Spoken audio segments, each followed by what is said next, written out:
저희 성서교회에서는요, 이 제자반이 운영되고 있습니다. 이제 한 몇 주면 끝날 때도 됐는데요.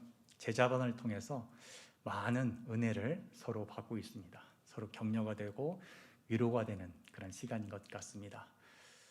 그 제자반에는요, 매일매일 감사의 고백을 올리는 카톡방이 있습니다. 그 카톡방에서 어느 집사님이 이렇게 올렸더군요. 새해 작심한 것이 오늘 무너졌는데 다시 작심케 하시니 감사합니다 라는 고백이 있었습니다. 저는요, 이 고백을 보면서 우리 집사님이 진짜 하나님 안에서 복음의 삶을 누리고 있다. 이 복음의 삶을 누리는 이 집사님을 보면서 하나님께서 얼마나 흡족해 하실까라고 한번 생각해 보았습니다. 왜냐면요, 복음이라는 게 어찌 보면 우리가 교리로 접근할 수 있는데 복음은 진짜 실제 상황의 우리의 삶입니다. 예수님께서 우리의 죄를 위해서 돌아가신 것은 우리가 언제든지 회개하여 하나님께 갈 수 있는 그 길을 열어주셨잖아요. 우리가 실패하더라도 그건 실패가 아닙니다. 다시금 하나님의 힘으로 일어설 수 있는 그 길을 하나님께서 우리에게 주시지 않았습니까? 저는요, 이것이 복음이라고 생각해요. 그래서 그렇게 그 집사님이 그 삶을 사는 걸 보면서 저도 그래 맞다라는 생각을 했습니다. 여러분들은 어떻습니까? 새해에 결심한 그런 일들이 잘 진행되고 있습니까? 만약에요, 잘 진행되고 있다면 앞으로 더 전진하십시오. 그래서 원래 하나님을 깊이 만나시고요. 만약 또 실패했다면 걱정하지 마시고 낙심하지 마십시오. 우리 하나님께서 다시 할 수 있는 힘을 주십니다. 그게 우리 하늘 아버지십니다. 오늘은요, 이런 분들을 위해서 말씀을 준비했습니다. 그러면 잘하는 분들은 아니냐? 아니요. 그분들도 위한 말씀입니다. 왜냐하면 오늘 우리가 들은 말씀은요, 바로 어떻게 하면 우리가 하나님 안에서 받은 그런 결심과 결정을 어떻게 효율적으로 성공할 수 있는지 그 비밀을 우리에게 알려주기 때문입니다. 오늘 이 말씀을 통해서 우리가 정말 2022년 하나님 앞에 선한 열매를 드리는 그런 복된 해가 되기를 간절히 소망합니다. 오늘 저희들이 읽은 이 말씀의 배경은요, 예전 말씀하고 거의 비슷한 그런 장면들이 있습니다. 바로 사도 바울이요, 자신들이 고발한 사람들 때문에 재판장에 서서 자신을 변호하는 그런 광경입니다. 그런데요, 예전과는 좀 달라요. 예전에는 사도 바울이 자신에 대해서만 변론했다면요, 이번에는 자신 앞에 있는 이방인 아그리빠 왕이나 혹은 여러 사람들에게 복음을 전하고 있다는 게 좀 다릅니다. 그는요, 우리가 너무나도 잘 알다시피 그리스도를 만났습니다. 그가 저는 복음이죠. 네, 죄송합니다. 만지면 안 되겠네요. 복음인데요, 그러면 그 복음이 무엇냐? 우리는 너무나도 잘 알잖아요. 그리스도입니다. 그러면 그는 그리스도를 어떻게 만났죠? 다메섹에 가는 길에, 왜냐하면 다메섹에 많은 그리스도인이 있었고 그들을 체포하러 가는 과정이었죠. 그때 예수님을 만납니다. 그리고요, 그 예수님, 바울 앞에 선 예수님은요, 바울에게 이렇게 말하지요. 사도행전 26장 14절 말씀을 우리 같이 볼까요? 우리가 다 땅에 엎드러짐에 내가 소리를 들으니 히브리 말로 이르되 사울아 사울아 내가 어찌하여 나를 박해하느냐? 가시체를 뒷받질하기가 내게 고생이니라. 이것은 분명히 바울에게 말씀하신 예수님입니다. 예수님의 말씀이죠. 그런데요, 바울은요, 이 예수님의 이 말씀, 이 예수님의 모습을 지금 아그리빠 왕 같은 이방 사람들에게 전하고 있습니다. 내가 만난 예수님이 이런 분이다. 어떤 분입니까? 한번 보십시오. 바울이 만난 예수님은요, 사울아, 내가 어찌하여 나를 박해하느냐? 사울은 예수님을 박해한 적이 한 번도 없습니다. 그런데 지금 어떤 일이 벌어졌죠? 예수님은 제자들이 받은 박해를 자신이 받은 박해로 여기고 있습니다. 어떤 예수님입니까? 제자들과 함께하며 그들의 고통을 함께 나누는 예수님. 바울은 그런 예수님을 만난 거고요. 또 하나 예수님이 어떤 모습이냐면요, 가시채를 뒷발질하기가 내게 고생이니라라고 얘기해요. 이건 뭡니까? 사도 바울에게 얘기하는 겁니다. 야, 네가 그렇게 하다가는 내가 고생하는 것이야 라고. 이것은 뭡니까? 사도 바울이 누굽니까? 자기 제자들을 지금 핍박하는 자예요. 대적자입니다. 그런 자 앞에서 예수님은 분노하지 않으시고 오히려 그를 걱정해 줍니다. 그의 아픔을 함께 나누려고 합니다. 이런 예수님을 바울은 만난 거예요. 사실요, 바울은 이 예수님을 만날 때 그는 구약에서 예언자들을 통해서 오실 예언자가 아니고 메시아에 대해서 너무나도 잘 알고 있었습니다. 그리고 그는요, 아주 열정적으로 그를 기다리는 사람들 중에 한 사람이었습니다. 그러나 지금 그가 만난 메시아는요, 성경에 문자적으로 기록된 그런 메시아가 아니라 제자들의 아픔을 같이 아파하고, 그렇죠? 그리고 대적자들을 사랑하는 자비고 용서의 그 예언자를 지금 만난 것입니다. 이런 예수님을 만나고 바울이 어떻게 됐죠? 변화가 되었습니다. 그리고 우리가 너무나도 잘 알다시피 교회를 세우기 위해 힘썼고 그 교회를 사랑했고 그 교회를 위해서 헌신한 게 누구냐? 바로 사도 바울입니다. 바로 이런 바울의 모습, 우리가 2022년에 닮아야 하는 모습이 바로 이 바울의 모습입니다. 사실 2022년을 들어서면서 우리는 많은 결심과 결단을 했고요, 많은 일들을 계획했습니다. 그게 교회 일도 될 수도 있고요, 아니면 우리가 흔히 말하는 세상 일도 될 수가 있습니다. 혹은 사도 바울하고는 너무나도 거리가 먼 그런 일들이 될 수도 있습니다. 우리가 흔히 얘기하는 매일매일 만나는 일상의 일들 말입니다. 가정에서 일어나서 가정 일들, 밥하고 빨래하고 그리고 청소하고, 그리고 또 회사 가면, 일터에 가면 내가 원하는 일도 있지만 원하지 않는 일들을 계속 해야 되는 노단한 그런 노고된 삶, 고단한 삶이죠. 이런 어떠한 삶을 어떻게 우리는 사명이라 부를 수 있겠는가? 가능할까요? 네, 가능합니다. 어떻게 해요? 우리가 사명자가 됩니다. 우리가 사명자가 되면 됩니다. 사명자가 하는 일은요, 사명이 될 수 있습니다. 그러면 어떻게 사명자가 될까? 바로 사명자가 걷는 그런 길, 사명자의 태도를 가지면 됩니다. 오늘 본문은요, 우리에게 이 사도 바울이 걸어간 길, 다른 말로 사명자의 태도를 우리에게 알려줍니다. 우리 17절과 18절 볼까요? 이스라엘과 이방인들에게서 내가 너를 구원하여 그들에게 보내어, 18절입니다.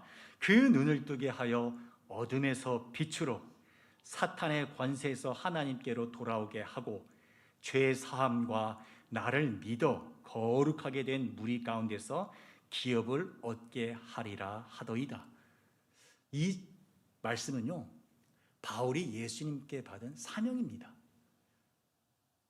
그가 받은 사명일 뿐만 아니라요, 바로 그가 어떻게 이 사명을 감당해야 하는지 그 사역의 방향을 말하고 있습니다. 그리고 우리에게는 뭘 말하느냐? 바로 사명자가 가져야 될, 그리고 우리가 가져야 될 바로 사명자의 태도를 말하고 있는 것입니다. 두 가지가 우리는 여기서 알 수 있는데요. 그 첫 번째가 뭐냐? 사명자는요, 영적인 눈을 가져야 합니다. 뭐라고 했죠? 뭘 가져야 된다고요? 예, 우리 한번 따라해 봅시다. 사명자는 영적인 눈을 가져야 한다. 네, 한번 볼까요? 우리 상반절 한번 보겠습니다. 그 눈을 뜨게 하여 어둠에서 빛으로, 사탄의 권세에서 하나님께 돌아오게 하고, 우리가 영적인 눈이 뜨여야 사탄을 우리가 알 수가 있는 겁니다. 사탄의 그들의 노림수를 알아야만이 우리가 그 어둠에 있는 자식들을, 사탄의 포로된 자식들을 끌어내어 하나님께로 인도할 수 있는 것입니다. 무엇이 뜨여질 때요? 영적인 눈이 띄일 때. 이것은요, 우리의 삶이 그냥 눈에 보이는 것이 전부다, 이것이 전부다라고 생각하는 것은 잘못됐음을 말해줍니다. 사도 바울은요, 고린도후서 5장에서 이런 말씀을, 4장에서 이런 말씀을 하셨는데요. 고린도서 4장 18절 말씀입니다. 우리는 보이는 것을 바라보는 것이 아니라 보이지 않는 것을 바라봅니다. 보이는 것은 잠깐이지만 보이지 않는 것은 영원하기 때문입니다 라고 말합니다. 세 번역입니다. 우리는 누굽니까? 그리스도인입니다. 그리스도인 우리는요, 보는 것만 보는 자들이 아니라고 말합니다. 그렇죠? 어떤 것을 바라봐야 됩니까? 보이지 않는 것을 바라봐야 한다고 말합니다. 이게 바로 뭡니까? 영적인 눈입니다. 영적인 눈. 여러분들은 이 영적인 눈을 가지고 계십니까? 나는 영적인 눈을 가지고 있는가? 이것을요, 알 수 있는 방법이 있어요. 그 방법은요, 고린도서 4장 17절에 나와 있는데요, 제가 읽어드리겠습니다. 지금 우리가 겪는 일시적인 가벼운 고난은 비교할 수 없을 정도로 영원하고 크나큰 영광을 우리에게 이루어 줍니다 라고 사도 바울은 말합니다. 사도 바울은요, 이 보이지 않는 그러한 영적인 눈을 생각하면서 그것에 대해서 언급하면서 그 앞에 뭐라고 얘기를 하냐면요, 고난에 대해 얘기하고 있어요. 자기가 받은 고난. 그리고 그 고난이 사도 바울은 뭐라고 생각합니까? 나에게 영광이다 라고 말합니다. 나에게 영광이다. 이것은 무엇을 말합니까? 영적인 눈이라는 것은 우리 안에 일어나는 그런 여러 가지의 사건들 있잖아요. 그런 것들을, 사건들을 해석하는 하나의 능력이라고 말하는 것입니다. 영적인 눈을 가진 사람들은요, 내 안에 어떤 일이 벌어졌을 때, 고난이 일어났을 때 세상 사람처럼 억울해하거나 낙담하거나 절망하거나 그럴 때도 있죠. 그러나 거기에서 무엇을 보냐면요, 하나님의 선하신 계획을 봅니다. 사도 바울 또한 그 하나님의 선하신 계획을 보기 때문에 뭐라고 했습니까? 17번에 고난은 비교할 수 없을 정도로 영원하고 크나큰 영광을 우리에게 줍니다라는 겁니다. 오직 영적인 눈을 가진 사람들만이 고난을 보고 이렇게 해석할 수 있다라는 것입니다. 우리가요, 영적인 눈이라고 하면요, 막 귀신을 본다거나 혹은 막 이 영의 세계에 대해서 이야기하시는 분들이 계시는데 그건 오해입니다. 사도 바울은 분명 이 말씀 가운데 뭐라고 이야기를 하십니까? 영적인 눈은 우리 삶에 일어난 일들을 하나님의 관점으로 해석하는 것이다. 하나님의 관점으로. 이것을 영적인 해석 혹은 하늘의 해석, 하늘의 지혜라고도 우리가 바꾸어 말할 수 있습니다. 만약 우리가 이러한 하늘의 지혜, 하늘의 해석, 영적인 눈을 갖고 있다면요, 우리가 하는 모든 일들에서 우리는 누구를 만날 수 있냐면요, 바로 하나님을 만날 수 있습니다. 아니, 고난 가운데서도 하나님을 만나는데 기쁜 일, 일상에서 어떻게 하나님을 만나지 못하겠습니까? 제자반에 있을 때요, 이런 주제에 대해서 이야기할 때가 있습니다. 대부분 동의합니다. 믿음 생활을 열심히 할 때는요, 스트레스 받을 일도 그냥 넘어간대요. 근데 이 믿음 생활이 게을러지기 시작하면요, 정말 자그마한 일인데도요, 불안한데요.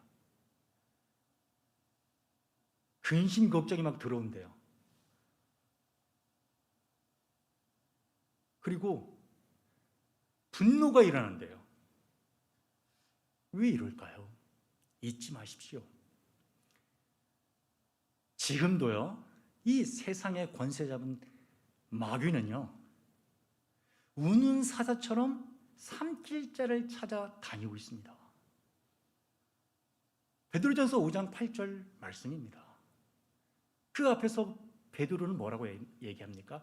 근심하라, 깨어라. 이게 무엇입니까? 너희들 영적인 눈을 가져라 라는 말과 동일합니다. 그때야만 우리가 이 사탄의 노림수를 알 수가 있고요, 그리고 하나님의 관점을 따라 우리 주위에 일어난 일들을 해석할 수 있습니다. 예를 볼까요? 오늘 예수님을 한번 보십시오. 오늘 말씀 가운데 예수님은 사도 바울을 만날 때 그걸 어떻게 해석했습니까? 바울에게 내가 응징하리라. 그렇지 않았습니다. 어떤 해석을 했죠? 내가 바울에게 자비를 베풀리라. 우리는 정확히는 모릅니다만 예수님이 한 행동은 그런 행동이었습니다. 그런 행동이 어떠한 결과를 낳았나요? 바울을 통해 전 세계에 복음이 증거되는 놀라운 일이 발생되었습니다. 누구를 통해요? 예수님을 통해. 무엇을 통해요? 예수님의 영적인 판단, 지혜, 눈을 통해서 말입니다. 우리 또한 그런 지혜와 눈을 가져야 됨을 성경은 우리에게 분명히 말해주고 있습니다. 2022년 우리는 이런 영적인 눈을 가져야 합니다. 여러분들은 2022년 어떻게 보내고 있습니까? 혹시 작년과 동일하게 그냥 열심히 살아야지, 부지런히 살아야지, 그런 방법으로만 살고 있습니까? 그렇다면 오늘 영적인 눈을 가지고 하나님의 해석을 갖고 나아가십시오. 그럴 때 분명 우리가 하나님께 드릴 정말 귀한 열매를 얻을 줄 믿습니다. 두 번째, 이 사명자의 태도는요, 무엇이냐? 바로 사명자는 거룩한 삶을 지향해야 한다는 겁니다. 어떤 삶을 지향해야 된다고요? 네, 우리 한번 따라 해볼까요? 사명자는 거룩한 삶을 지향해야 한다. 네, 우리 18절을 한번 다시 보겠습니다. 18절 말씀입니다. 하번절에 보면 이렇게 되어 있죠. 죄 사함과 나를 믿어 거룩하게 된 무리 가운데서 기업을 얻게 하리라 하더이다. 성경은요, 분명히 증거합니다. 그리스도인은 죄 사함을 받았습니다. 죄 사함을 받아서 자유롭게 즐기는 인생이 아니라요, 죄 사함을 받고 거룩한 무리 가운데 머물러야 한다는 게 바로 그리스도인들입니다. 이 거룩한 무리들이 어떤 무리들일까? 바로 하나님께서 받으시기에 합당한 무리들입니다. 그렇다면 여기서 이 거룩함이라는 것은요, 단지 우리가 말하는 그 착한 일 하는 사람 혹은 윤리적인 그런 것을 좀 넘어서요, 무엇을 말합니까? 세상과 구별된, 세상과 다른 방식의 길을 걷고 있는 그런 사람들을 말합니다. 그리고 그런 사람들이 믿음으로 살아가는 사람들, 그게 누구냐? 바로 그리스도인들입니다. 이것은 단지 그리스도인이 무엇이냐라고 정의를 내리는 것이 아니라, 이 거룩한 무리들이 하는 일을 어떤 일이 될까요? 구별된 일이 될 수 있다는 겁니다. 왜? 그 사람들이 구별되어 있기 때문에. 그리고 그 일을 하나님께서 받으신다는 것입니다. 꼭 기억해야 합니다. 이것을 보여주는, 그리고 뒷받침하는 말씀인데요, 로마서 12장 1절 2절 말씀입니다. 제가 봉독해 드리도록 하겠습니다. 그러므로 형제들아, 내가 하나님의 모든 자비하심으로 너희를 권하노니 너희 몸을 하나님이 기뻐하시는 거룩한 산 제물로 드리라. 이는 너희가 드릴 영적 예배니라. 너희는 이 세대를 본받지 말고 오직 마음을 새롭게 함으로 변화를 받아 하나님의 선하시고 기뻐하시고 온전하신 뜻이 무엇인지 분별하도록 하라 라고 사도 바울은 말합니다. 이 말씀이 우리에게 이야기하는 게 뭐죠?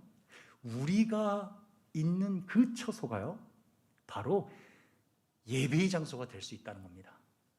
우리가 어떻게 될 때요? 거룩한 제물이 될 때입니다. 우리는 어떻게 거룩한 제물 될까요? 여기서 가장 중요한 것은 제물이 아닙니다. 산 제물이 아니라 거룩한 산 제물입니다. 거룩이 뭘까요? 그러면 거룩. 여기서 우리가 거룩을 유추할 수 있는 것은요, 그 다음 절을 통해서 알 수밖에 없습니다. 그 다음 절은 거룩을 이렇게 말합니다. 너희는 이 세대를 본받지 말고 오직 마음을 새롭게 함으로 변화를 받아 하나님의 선하시고 기뻐하시고 온전하신 뜻이 무엇인지 분별하도록 하라. 거룩은요, 무엇입니까? 이 세대를 본받지 않는 게 거룩입니다. 그리고 거룩은 무엇입니까? 하나님의 선하시고 기뻐하시고 온전하신 뜻을 알고 그 뜻을 순종하는 것. 이것은 곧 누구를 따르는 길입니까? 그렇습니다. 예수님을 따르는 길이 곧 거룩한 길입니다. 예수님의 어떤 모습을 따르는 길이 거룩한 길일까요? 오늘 말씀을 마지막으로 한번 보겠습니다. 우리 26장 14절인데 우리 14절 다 같이 한번 읽겠습니다. 14절입니다. 한번 다 같이 읽겠습니다. 우리가 다 땅에 떨어짐에 내가 소리를 들으니 히브리 말로 이르되 사울아 사울아 내가 어찌하여 나를 박해하느냐 가시채를 뒷발질하기가 내게 고생이니라. 어떤 예수님입니까? 바울이 만난 예수님은 어떤 예수님입니까? 제자들과 함께 고통을 나누는 예수님, 그리고 대적자들에게 자비와 은혜를, 긍휼을 베푸시는 하나님, 바로 사랑의 하나님입니다. 거룩이라는 것은요, 바로 사랑하는 겁니다. 그렇습니다. 하나님이 우리에게 원하는 것은요, 우리가 모든 일을 이 사랑으로 하려고 하는 것입니다. 근데 세상은 그렇지 않지요. 세상은 어떻게 합니까? 이기적으로 합니다. 이기려고 합니다. 뽐내려고 합니다. 누르려고 합니다. 그럴 때 우리는 어떻게 됩니까? 어떤 마음이죠? 올라옵니다. 나도 할 수 있거든. 그런 마음이 들어요. 그런데 우리는 따라하면 안 됩니다. 그러면요, 구별이 안 돼요. 구별된 삶을 살 수가 없습니다. 오직 주님을 따르는 그 길만이 우리를 세상과 구별하여 거룩한 무리로 만듭니다. 이것이 바로 우리가 가져야 될 두 번째 사명자의 태도입니다. 말씀을 뵙도록 하겠습니다. 서두에 한 집사님의 그 감사의 고백이 생각나십니까? 새해 작심한 것 오늘 무너졌지만 작심 다시 하게 하심을 감사합니다. 그렇습니다. 우리는 날마다 다시 시작할 수 있습니다. 그런데요, 그냥 다시 시작하면 안 됩니다. 오늘 말씀에 따라서, 이 약속의 말씀에 따라서 다시 시작해야 됩니다. 하나님의 약속이 무엇이죠? 그렇습니다. 우리는 영적인 눈을 가져야 되고요, 또 하나는 거룩한 삶을 지향해야 합니다. 우리가 이런 삶을 살아가려고 노력할 때 우리가 하는 모든 일들이 다 사명이 될 수 있고요, 그 사명의 그 자리에 하나님께서 하늘의 권능으로 임하여 하나님 받으시기에 합당한 열매들을 맺어갈 줄 믿습니다. 우리 성석의 권속들이 원래 정말 하나님께 기쁜 열매를 드리는 복된 자들 다 되시기를 간절히 소망합니다. 기도합니다.